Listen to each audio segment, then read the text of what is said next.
is a powerful story of a goddess who once walked this earth and is now in divine archetypal form. Lilith is strongly associated in mythology with feminist spirituality because she represents a woman who defies societal expectations to embrace her unique and true power. This story is one that most women today are playing out in one form or another to learn the lesson of sovereign power, knowing one's true internal strength and being able to stand apart from others in this power. We are not all born the same, and that is divine. Yet, in essence, the universal story of being born and walking the earth to know thyself is the fundamental experience every human shares. So while our stories are uniquely different, they are also united in purpose. At the time of writing this book, the movie Wicked has been released in cinemas.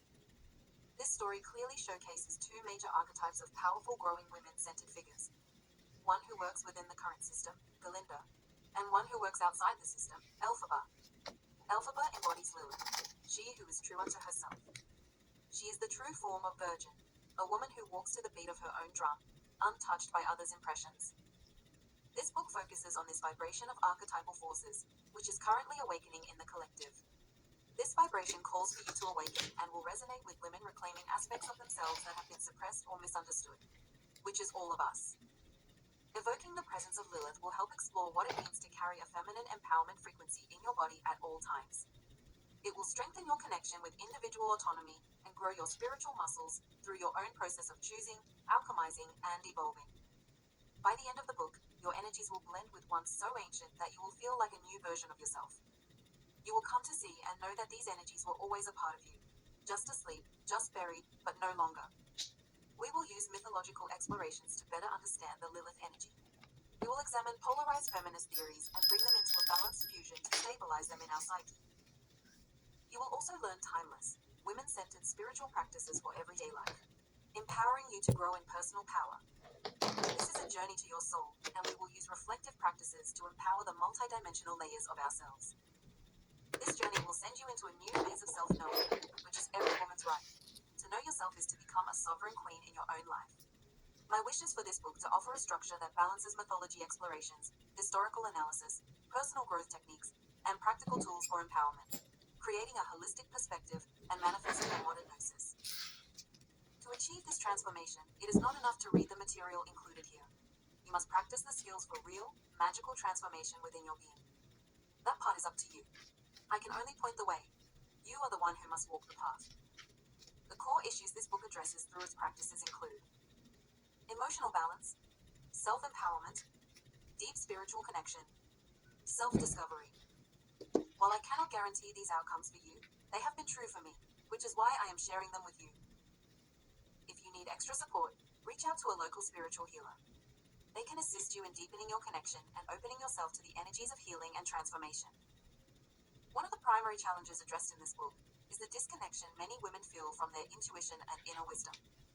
This disconnection can be both comforting and painful, but you have the power to move through it, healing not only yourself, but also contributing to the greater collective.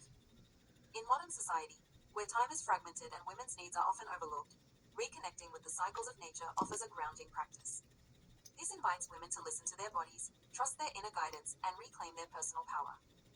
The moon, with its cyclical nature, provides a profound reminder of the inherent ebb and flow within every woman. Another significant challenge is the feeling of being overwhelmed or out of sync with the demands of everyday life. By aligning with the phases of the moon, we can directly connect to feminine energy. This connection encourages us to slow down and work with the natural flow of energy rather than against it. Such alignment promotes peace and balance in everyday life, empowers us to prioritize self-care, reduces stress, and enables clear decision-making. It helps us become the best version of ourselves, living in harmony with our values and goals. For many women, especially those navigating societal expectations, this book offers a powerful way to reclaim personal agency and challenge limiting beliefs. Believe me, there are many to clear away. The moon is not just a symbol, it is a magical tool for women to use. It acts as a compass, an externalized version of the cycles within our bodies. For half our lives, we are deeply connected to these rhythms. We are the moon, and the moon is us.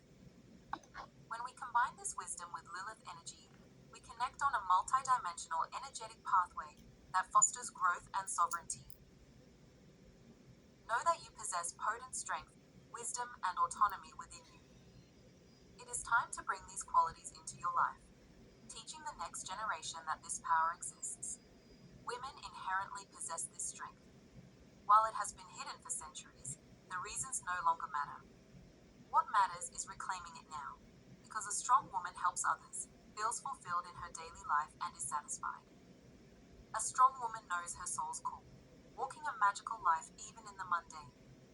This impacts the healing of the earth and all beings upon it. By exploring rituals and practices for confidence, creativity, and emotional healing, we will break free from societal pressures and embrace our authentic selves. No longer isolated or confused about our spiritual journeys, we will understand who we are and why we are here. We will navigate life's challenges and transitions, even when the road is bumpy. Women will find their way home to a deeper spiritual connection, regardless of their religious background, and begin exploring their beliefs, intuition, and practices once more. Lilith. The archetype. Lilith, a figure whose name stirs both fascination and debate, holds a complex position in mythology and religious texts. Her story begins not with the Bible, but in the mythologies of ancient Mesopotamia. She appears as Lilith, a spirit or demon associated with the wind, wilderness, and night. Over time, this figure evolved into one of the most controversial and misunderstood characters in Jewish mysticism. As the legend goes, Lilith was the first woman, created equal to Adam, yet her refusal to submit to him led to her demonization.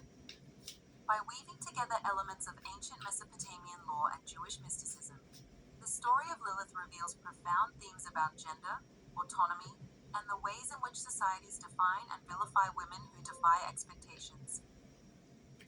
The earliest mentions of Lilith can be traced back to Mesopotamian texts, where she was associated with the Lilith, a group of female spirits or demons. In the Epic of Gilgamesh, written around 2100 BCE, making it one of the earliest known works of literature, a sacred Sumerian tree, the Hulapu tree, is said to house a serpent, a bird, and a figure referred to as Lilith. This tree, which had been nurtured by the goddess Inanna, is described as being invaded by these forces of chaos. The serpent made its home at the roots, and Anzu, the night, took refuge in its trunk. In this epic, Lilith is portrayed as a disruptive force. She is said to have inhabited the tree, representing the wild and untamed aspects of the feminine and nature. When Inanna sought to carve the tree into a throne and bed, Lilith and the other creatures resisted, symbolizing the tensions between civilization and the wild forces of nature. Ultimately, Gilgamesh intervenes, cutting down the tree and driving out its occupants, an act that represents the human desire to impose order on chaos. Lilith, refusing to be tamed, flees into the wilderness, a recurring theme in her mythology.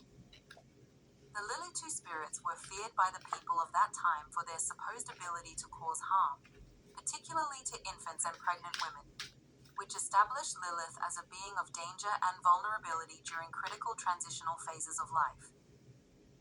This fear reflects the precariousness of childbirth and early infancy in ancient societies, where high mortality rates and a lack of medical understanding created a heightened sense of vulnerability. Here, Lilith is not yet tied to the biblical narrative of creation, but serves as an emblem of the wild and untamed forces of the natural and